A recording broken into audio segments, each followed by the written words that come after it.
요한복음 14장 15절에서 26절까지 우리 한 목소리로 함께 봉독하겠습니다. 너희가 나를 사랑하면 나의 계명을 지키리라.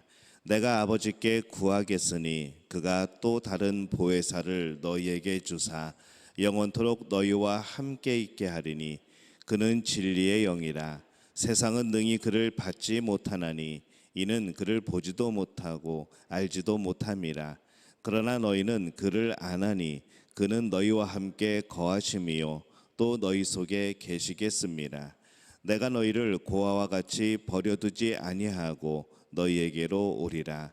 조금 있으면 세상은 나를 다시 보지 못할 것이로되 너희는 나를 보리니 이는 내가 살아있고 너희도 살아있겠습니다.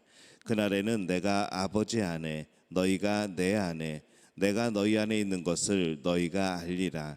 나의 계명을 지키는 자라야 나를 사랑하는 자니 나를 사랑하는 자는 내 아버지께 사랑을 받을 것이요 나도 그를 사랑하여 그에게 나를 나타내리라. 가룟이 아닌 유다가 이르되 주여 어찌하여 자기를 우리에게는 나타내시고 세상에는 아니하려 하시나이까.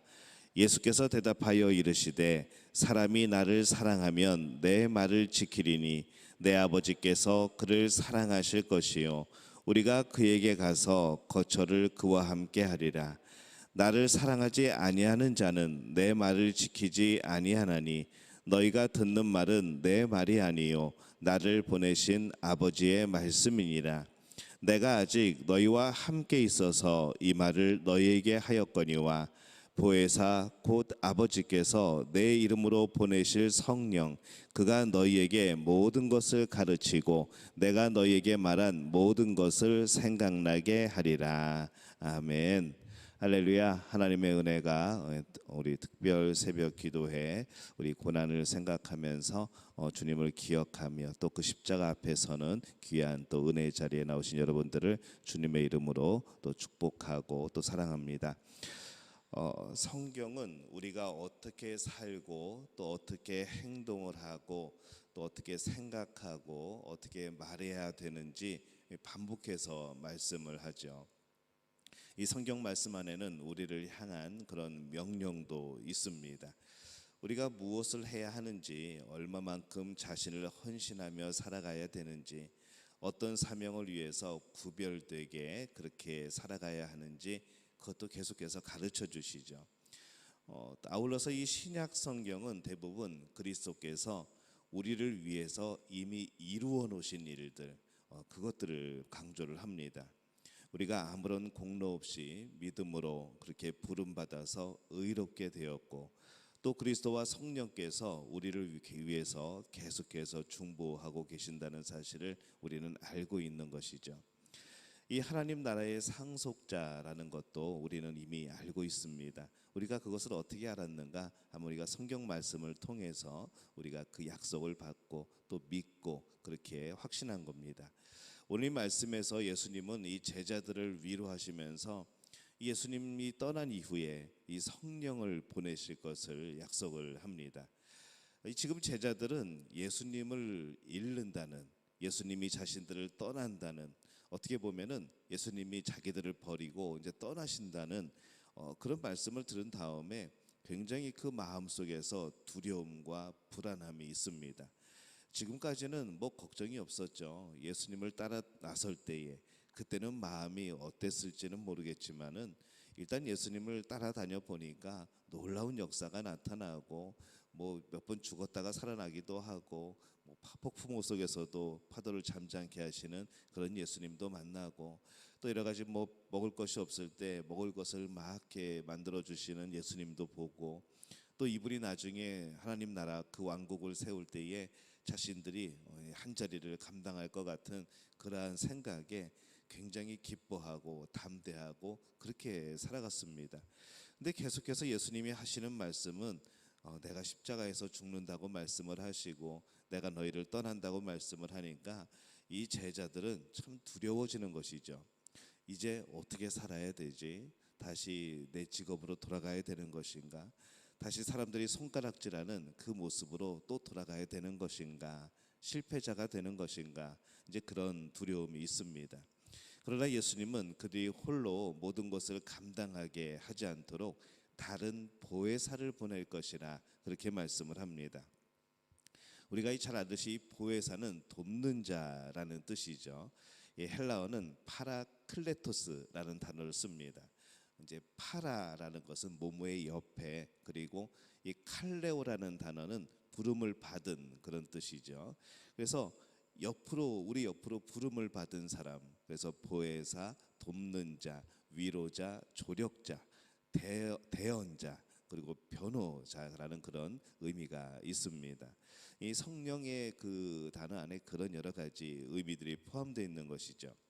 근데 예수님이 말씀하실 때에 보혜사를 보내시는데 어떤 보혜사를 보내시는가? 다른 보혜사를 보낸다 이렇게 말씀을 합니다.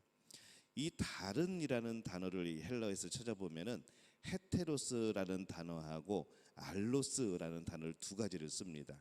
근데 이 헤테로스는 우리가 먼저 공부하신 분들은 좀 알겠지만은 전혀 다른 것을 말하는 것이죠. 일을 할 때 이제 누구에게 도구를 가져오라고 시킵니다. 나는 이제 도끼가 필요한데 이제 일을 시켰더니 잘못 가져 망치를 가져왔습니다. 그래서 그 망치 말고 다른 거 도끼 가져와라라고 말할 때 그 전혀 다른 것, 그것을 표현할 때 헤테로스라는 단어를 쓰죠. 근데 이 알로스라는 단어는 조금 의미가 다릅니다. 다른 것은 다른 것인데 어떤 다른 것인가? 우리가 같은 종류의 것으로 또 하나라는 것을 의미합니다. 그러니까 아까의 그 헤테로스라는 단어하고 이 알로스라는 단어가 다르죠. 헤테로스는 전혀 다른 것, 알로스는 같은 종류의 것으로 또 하나의 것, 이제 그런 의미가 됩니다. 근데 예수님이 이 다른 보혜사를 보내신다고 말씀하실 때에 이 다른은 어떤 단어를 썼는가 하면은 알로스라는 단어를 쓰신 것이죠. 그래서 우리는 만약에 이 헤테로스라는 단어라고 한다 그러면은 성령은 예수님과는 전혀 다른 분이 되어버리는 겁니다. 삼위일체 하나님을 우리는 알고 있고 믿고 그렇게 고백하는데, 이 만약에 헤테로스라는 단어를 쓰게 되면은 이 성령님은 그 삼위일체 하나님이 아니고 전혀 본질이 다른 그런 분이 되어버리는 것이죠. 근데 예수님이 말씀하실 때 이 알로스라는 단어를 씁니다. 그러니까 같은 종류의 또 하나라는 단어를 쓰죠. 그래서 이 단어 안에서도 우리가 이 삼위일체 하나님의 그런 역사를, 또 그런 구조를 우리가 보게 됩니다. 예수님은 나와 본질이 정확히 같은 분을 너에게 보내시겠다고 말씀을 한 거죠. 당시에 이 두려워하던 제자들은 이 말씀의 의미를 금방 알아차립니다. 우리는 전혀 생소한 단어이기 때문에 그 원문에 들어가서 그 뉘앙스를 잘 모르지만은 이 제자들은 그 말을 듣고 예수님 같은 분이라는 것을 금방 알아차리는 것이죠. 예수님은 그냥 너희를 도와줄 다른 그 어떤 것을 보내는 것이 아니고 나와 똑같은 분, 똑같이 국률을 가지고 계시고 똑같이 신성을 가지고 있고 똑같이 제자들에 대한 똑같은 사랑을 가지고 있는 그런 분을 보내주신다라고 말씀을 하는 겁니다. 그래서 우리는 이 성령이 우리 안에 살아가는 삶을 살아가고 있지만은 우리는 또 뭐라고 표현을 하는가 하면은 예수님이 나와 함께 동행하신다. 너희가 내 안에 내가 너희 안에. 바로 이렇게 같이 혼용해서 쓰는 이유가 바로 그런 것에 있습니다. 가끔 우리가 이 성령에 대해서 오해들을 많이 합니다. 뭐 성령 축복, 성령 능력의 집회 막 그런 걸 붙이는데, 그래서 그러다 보니까 이 성령에 대해서 많은 분들이 어떤 신비한 능력, 어떤 신비로운 힘, 이런 것을 말할 때 자꾸 성령을 이렇게 말하는 경우들이 있습니다. 근데 이 성령님도 인격을 가지고 계신 분이죠. 그냥 그 힘 자체나 초능력 자체 그런 것이 아니라는 겁니다. 예수님과 같은 인격을 가지고 있고 이 성령도 인격을 가지고 우리를 대하시고 우리에게 말씀하시고 우리와 함께 하시는 것이죠. 그래서 우리는 예수님이 승천하신 뒤에 자기와 똑같은 또 다른 보혜사를 보내셔서 이 제자들을 돌보실 것이라는 이 예수님의 말씀을 들었을 때 그 제자들의 모습을 생각해 보면은 제자들이 안심을 하게 되는 것이죠. 그래서 오늘 읽진 않았지만 뒤에 보면은 평안을 너에게 주노라, 평안하라라고 그렇게 말씀을 합니다. 이 제자들이 이제 힘을 얻고 용기를 얻고 우리가 그렇게 이제 우리도 괜찮겠구나. 예수님과 헤어지는 것은 아쉽지만은 우리 똑같은 분이 오신다고 하니까 괜찮겠구나라는 그런 안심이 들었던 것이죠. 근데 우리 주님의 약속은 사실은 그 정도의 수준을 훨씬 뛰어넘는 그러한 바로 약속입니다. 요한복음 14장 16절 말씀의 끝에 보면은 뭐라고 되어 있는가 하면은 성령이 오시는데, 다른 보혜사가 오시는데 나는 너희를 지금 떠나가고 있지만은 그분은 영원토록 너희와 함께 있게 하시리니 라고 말씀을 합니다. 사람 속에 성령이 거하시면은 그 성령은 영원히 그와 함께 하는 겁니다. 여러분이 어디를 가든지 어디에 숨든지 무엇을 하든지 성령께서 여러분과 함께 하시는 줄로 믿으시기를 바랍니다. 여러분, 근데 이것이 행복하십니까? 아니면 부담스러우십니까? 대답 안 하셔도 됩니다. 어떤 분들에게 굉장히 행복함으로 다가올 것이고, 만약에 우리 모두에게 중에 어떤 분들은 이것이 굉장히 부담스러운 분들도 계실 겁니다. 예수님이 이 성령을 진리의 영이라 부르고 계십니다. 17절 우리의 말씀 보면은 그는 진리의 영이라 세상은 능히 그를 받지 못하나니 이는 그를 보지도 못하고 알지도 못함이라. 그러나 너희는 그를 아나니 그는 너희와 함께 거하심이요 또 너희 속에 계시겠습니다. 이렇게 말씀을 하죠. 이 구원받지 못한 백성은 성령이나 이 성령의 역사를 전혀 깨달을 수가 없습니다. 이게 무슨 일이지라는 그런 느낌조차도 없는 것이죠. 예수님을 눈앞에 두고서도 그것이 예수님인 줄, 그렇게 기다렸던 메시아인 줄 못 알아본 사람이 성령이 그 안에 거하실 때 어떻게 이 성령을 알아볼 수가 있겠습니까? 기대하기 어렵다는 것이죠.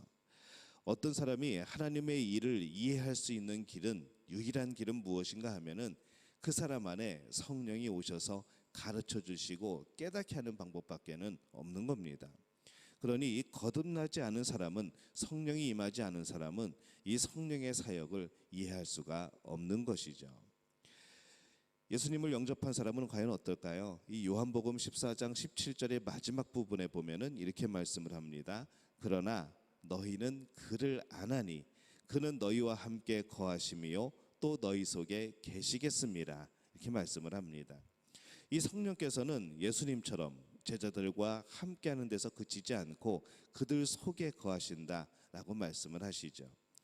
우리의 시간적인 제약, 우리의 공간적인 제약, 이 모든 것들을 초월하여서 이제 우리와 더 함께 계시고 더 가까이 계시고 그 시간을 뛰어넘어 영원히 계시는 바로 그 성령님이 지금 우리 안에 오셨다는 겁니다. 하나님께서 자신의 본질을 우리 안에 심어 놓으셨다는 것이죠. 그러니 이 하나님의 은혜 안에서 이게 얼마나 우리의 큰 특권인지, 게다가 영원까지 우리 안에 함께 계시는 성령의 임재가 얼마나 우리에게 큰 복인지 우리는 이것을 깨닫고 고백할 수 있어야 합니다. 여러분, 성령이 내 안에 계시다는 것에 대해서 감사해 본 적 있습니까? 우리는 늘 성령이 내 안에 계시고 우리의 기도를 들으시고 우리를 위하여 계속해서 중보하신다고 하니까 계속 뭔가 부탁만 하고 뭔가 이렇게 요구만 하고 그럴 때가 있지 않았는가 생각을 해보는 것이죠. 하지만은 우리 안에 이 성령이 계신다는 것, 그것으로 우리는 늘 하나님과 동행하는 삶이 되어지는 겁니다. 굉장한 축복이고 놀라운 특권입니다. 우리에게 이 놀라운 은혜가 있음을 기억하는 우리 믿음의 가족들이 되어주시기를 예수님의 이름으로 축원합니다. 예수님은 요한복음 14장 18절에서 19절에서 이 약속을 더 넓히십니다. 내가 너희를 고아와 같이 버려두지 아니하고 너희에게로 오리라. 조금 있으면 세상은 다시 나를 보지 못할 것이로되 너희는 나를 보리니 이는 내가 살아있고 너희도 살아있겠습니다. 이 구절은 이 부활하신 예수님이 성령과 함께 모든 성도 안에 영적으로 임하시는 모습을 말씀하고 있는 겁니다. 이것이 바로 삼위일체의 신비로움이죠. 성령께서 우리 안에 거하시고 그리스도께서 또 우리 안에 거하시고, 이 그리스도는 이제 부활하신 그리스도께서 우리와 함께 하시겠다는 것이고, 하나님께서 우리 안에 계신다. 우리는 이런 은혜를 누리고 살아가는 그런 사람들입니다. 내가 어디를 가든지 하나님이 함께 하시죠. 성령이 함께 합니다. 예수님이 함께 합니다. 여러분, 어떻게 죄를 지을 만한 틈이 있을까요? 근데 우리가 그 성령을 잃어버리고 삼위일체 하나님으로 함께 우리 안에 계신 이 하나님을 거부하고 거절하고 멀리 떨어져 살아가면은 우리는 언제든지 죄를 지을 수밖에 없는 것이죠. 예수님은 이 연합을 설명하면서 그것을 아버지와 그리고 예수님과의 관계로 비유하십니다. 20절에 보면은 그날에는 내가 아버지 안에 너희가 내 안에 내가 너희 안에 있는 것을 너희가 알리라. 이 말씀을 읽다 보면은 예수님의 말씀을 가끔 이해를 못할 때가 있습니다. 참 이해하기 어렵죠. 너희가 내 안에 내가 너희 안에 어떻게 이것이 가능할까 하는 것이죠. 그 예수님은 전에 이 포도나무 비유를 들어주신 적도 있습니다. 어떻게 우리가 그리스도 안에 있으면서 동시에 그리스도가 우리 안에 있을 수 있는가? 어떻게 그 안에 또 성령이 함께할 수 있는가? 참 우리가 이해하기 힘듭니다. 이건 영적인 개념이죠. 굳이 이 신비로움을 설명을 하고자 하면은 저는 이런 설명을 해보고 싶습니다. 용광로 속에 쇳물이 들어있는데 그 쇳물이 무엇이 쇠이고 무엇이 불이고 무엇이 열인지 과연 이것이 구별이 될까 하는 것이죠. 모두가 하나로 뭉쳐져서 그 안에서 쇳물도 있고 그 자체가 불이고 그 자체가 열이라는 것, 우리는 그렇게밖에 설명할 수가 없을 것 같습니다. 이것은 신비로움의 영역인 것이죠. 이 제자들은 아직 이 하나님의 나라, 하나님 아버지와 하나님의 아들의 이 신비로운 관계를 이해하지 못하고 있었습니다. 그래서 예수님은 그날에는 너희가 알리라 라고 말씀하신 거죠. 이 성령께서 그들 안에 거하면서 진리를 가르쳐 주시는 바로 그날이 언제였을까요? 이 사도행전 2장에 나오는 이 성령을 받은 그날이 바로 그날이었습니다. 제자들이 그 성령을 받았을 때에 바로 이 말씀들이 떠오르고 이해가 되기 시작하는 것이죠. 나중에 보면은 이 이해하지 못했던 이 베드로도 그의 설교를 가만히 돌이켜 보면은 이때에 이해하지 못했던 그 말씀을 이제 성령이 가르쳐 주셔서 사람들에게 복음으로 전하는 그런 모습들이 나중에 등장을 하게 됩니다. 제자들은 항상 예수님의 말씀을 이해하는데 어려움을 겪었습니다. 주님은 자주 그 가르침을 멈추셨죠. 그리고 이제 예수님은 그들 안에 거하실 성령께서 이 모든 것을 이루시리라고 양도를 해주시는 겁니다. 내가 아직 너희와 함께 있어서 이 말을 너희에게 하였거니와 보혜사 곧 아버지께서 내 이름으로 보내실 성령 그가 너희에게 모든 것을 가르치고 내가 너희에게 말한 모든 것을 생각나게 하시리라, 이렇게 말씀하시는 거죠. 여러분, 우리가 이 성령님을 어떻게 생각하는가 하면은 우리 담임 선생님이라고 생각하면 됩니다. 늘 나에게 관심을 가지고 나의 성장을 지켜보시고 나를 돕고 언제 나와 함께 있는 사람, 마치 담임과 같은 그런 역할을 우리에게 하시는 것이죠. 이 오늘날 성령의 역사는 과연 무엇입니까? 이 성령께서는 하나님의 말씀을 통해서 진리를 찾기 원하는 자들의 인도자가 되어 주십니다. 성령께서 가르치실 때 우리는 내 자신의 죄를 깨닫게 되어지죠. 또 이 성령께서는 아주 적절한 시점에 적합한 성경 말씀, 그 진리의 말씀을 떠오르게 하십니다. 그 어떤 것도 이 성도들의 삶에서 성령의 사역을 대신할 수 없습니다. 우리 안에 서로 중보하게 하시는 것도 성령님이시고 또 우리 안에 서로를 돕게 하시는 것도 성령님이시고, 이 성령의 역사를 빼면은 그리스도인들은 신앙생활이 되지 않는 것이죠. 그리스도인들은 이 상상을 넘어서는 가치를 소유한 사람들입니다. 내 안에 하나님께서, 내 안에 예수님께서, 내 안에 바로 이 성령께서 계시는 것이죠. 늘 계시면서 영원히 함께 하신다라고 말씀을 합니다. 그래서 우리는 이 삼위일체 하나님과 친밀하여져야 합니다. 그 친밀함이 더하면 더할수록 그 죄의 유혹은 파고 들어갈 자리가 없는 것이죠. 오늘 내 안에 하나님께서 또 예수님께서 성령께서 함께 하심을 믿고 계십니까? 그분이 또 영원히 함께 할 것을 여러분 그 약속을 믿으십니까? 예수님을 영접한 이후에 우리의 삶은 매 순간 혼자가 아니었습니다. 여러분이 울고 있던, 여러분이 엎드려져 낙심하고 있던, 절망하고 있던, 늘 하나님이 함께 하셨던 것이죠. 성령과 동행하는 삶 속에 다시 한번 우리가 얼마나 큰 복을 누리고 살아가고 있는가, 우리가 그것을 깨닫는 믿음의 가족들이 되어주시기를 예수님의 이름으로 축원합니다. 날마다 성령께 말하고 예수님께 대화를 걸고 하나님의 뜻을 받기 위하여서 물어보고 우리는 그런 삶이 되어야 되는 것이죠. 이것이 항상 기도하는 삶이고 늘 주님을 인식하고 살아가는, 그래서 죄와 멀어질 수 있는 유일한 방법이기도 합니다. 오늘 여러분 안에 있는 이 삼위일체 하나님, 그분과 더불어 복된 날, 또 기쁜 날, 또 주님을 기억하며 주님의 뜻과 그 사명을 온전히 우리가 이어받는 그런 복된 삶이 되어지시기를 예수님의 이름으로 축원합니다.